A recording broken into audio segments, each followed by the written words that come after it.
इस वीडियो में हम भारत देश की पर्वत श्रेणियों तथा पहाड़ियों के बारे में अध्ययन करेंगे। हमने अपनी पिछली वीडियो में भारत के ट्रांस हिमालय की पर्वत श्रेणियों तथा भारत के पश्चिम भाग में स्थित कुछ श्रेणियों तथा पहाड़ियों के बारे में चर्चा की थी। अगर आपने वह वीडियो नहीं देखी है तो उसे जरूर देखें। इस वीडियो में हम आगे आने वाली श्रेणियों पर अध्ययन करेंगे। तो आइए अध्ययन करते हैं। जवादी पहाड़ियाँ भारत के तमिलनाडु राज्य के वेल्लूर जिले और तिरुवन्नामलई जिले में स्थित है।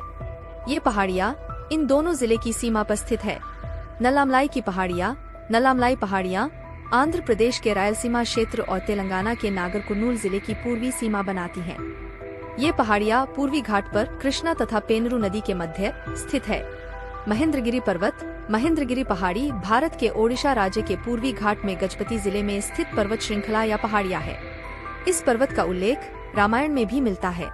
गड़जात की पहाड़ियाँ ओडिशा राज्य में स्थित है तथा इन पहाड़ियों पर गोंड जनजाति निवास करती है।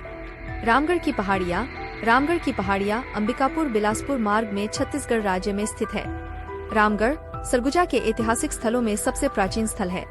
इसे रामगिरी भी कहा जाता है। रामगढ़ पहाड़ी मुख्य रूप से प्राचीनतम नाट्यशाला और महाकाव्य मेघदूत का रचना स्थल के रूप में प्रसिद्ध है। माना जाता है कि भगवान राम अपने भाई लक्ष्मण और पत्नी सीता के साथ वनवास काल के दौरान रामगढ़ में रहे थे तथा इसी स्थान पर कालिदास ने मेघदूत की रचना भी की थी। कैमूर पहाड़ियों का विस्तार भारत में मध्य प्रदेश, उत्तर प्रदेश तथा बिहार राज्य में है। कैमूर पहाड़ियाँ विंध्य पर्वत के पूर्वी भाग, मध्य प्रदेश के जबलपुर जिले में कटंगी के पास से लेकर बिहार में सासाराम के पूर्व तक फैली हुई है। महादेव पहाड़ियाँ मध्य प्रदेश राज्य में स्थित है तथा यह सतपुड़ा पर्वत श्रृंखला का ही भाग है। इन पहाड़ियों का विस्तार बैतूल, छिंदवाड़ा और सिवनी जिले में है। इन पहाड़ियों को उष्णकटिबंधीय नम पर्णपाती वन आच्छादित करते हैं। राजपीपला पहाड़ियाँ भी सतपुड़ा श्रेणी का भाग है। इनका विस्तार सतपुड़ा श्रेणी के पश्चिमी भाग में मध्य प्रदेश में है। ये पहाड़ियाँ मध्य प्रदेश के पश्चिमी भाग से शुरू होकर बुरहानपुर दर्रे तक फैली हुई है। ताप्ती नदी का उद्गम राजपीपला की पहाड़ियों से ही होता है। बालाघाट श्रेणी, हरिश्चंद्र श्रेणी तथा सतमाला पर्वत श्रेणी महाराष्ट्र राज्य में स्थित है।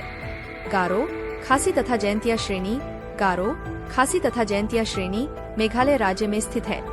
गारो, खासी और जयंतिया पहाड़ियों का निर्माण मालवा के पठार के समान युग में ही हुआ था तथा इन पहाड़ियों का नाम विशेष रूप से इस क्षेत्र में पाई जाने वाली जनजातियों के नाम पर रखा गया है।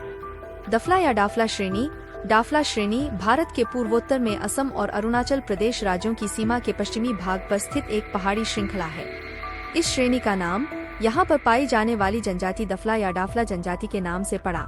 मिश्मी की पहाड़ियाँ यह पहाड़ियाँ भारत के पूर्वोत्तर भाग में अरुणाचल राज्य के मध्य में स्थित है। पूर्वोत्तर हिमालय और हिंद बर्मा पहाड़ियों का मिलन स्थल इन्हीं पहाड़ियों पर है। पटकाई बुम हिल्स इस श्रेणी का विस्तार अरुणाचल प्रदेश एवं नागालैंड में है। यह हिल्स भारत के पूर्वोत्तर में बर्मा के साथ लगी अंतर्राष्ट्रीय सीमावर्ती क्षेत्र पर स्थित पहाड़ी श्रृंखला है। नागा हिल्स, नागा पर्वत जिन्हें नागा पहाड़ियाँ भी कहते हैं, भारत और बर्मा म्यांमार की सीमा पर लगने वाली पर्वत श्रृंखला है। यह पर्वत एक जटिल पर्वतीय प्रणाली का भाग है। इस पहाड़ी का कुछ भाग भारतीय राज्य नागालैंड में तथा कुछ भाग बर्मा, म्यांमार में आता है। नागा पर्वत श्रृंखला नागा लोगों की मातृभूमि रही है। नागा हिल्स की सबसे ऊंची चोटी सारामती चोटी है। मणिपुरी हिल्स, मणिपुर पहाड़ियाँ भारत के मणिपुर राज्य में स्थित हैं। यह पहाड़ियाँ कटक एवं घाटी की विशेषता रखती हैं तथा लोकटक झील इसी पहाड़ी पर स्थित है। इस पहाड़ी प्रदेश में अभिकेंद्र प्रवाह प्रणाली का विकास हुआ है। मिजो हिल्स, मिजो पहाड़ियाँ जिसे लुशाई पहाड़ियाँ के नाम से भी जाना जाता है, भारत के मिजोरम व त्रिपुरा राज्यों में स्थित एक पर्वत श्रृंखला है। ये पहाड़ियाँ पटकाई पर्वत श्रृंखला प्रणाली का एक हिस्सा है, जिसकी सबसे ऊंची चोटी फंगपुई ऊंचाई 2157 मीटर है, जिसे नीला पर्वत ब्लू माउंटेन भी कहा जाता है। अगर आपको हमारा वीडियो अच्छा लगा हो तो वीडियो को लाइक करें और ऐसी ही तथ्यों की जानकारी के लिए हमसे जुड़े रहे और हमारे चैनल को सब्सक्राइब जरूर कर ले और बेल आइकन को प्रेस कर दे, जिससे हमारी आगे आने वाली वीडियो की नोटिफिकेशन आपको मिल सके।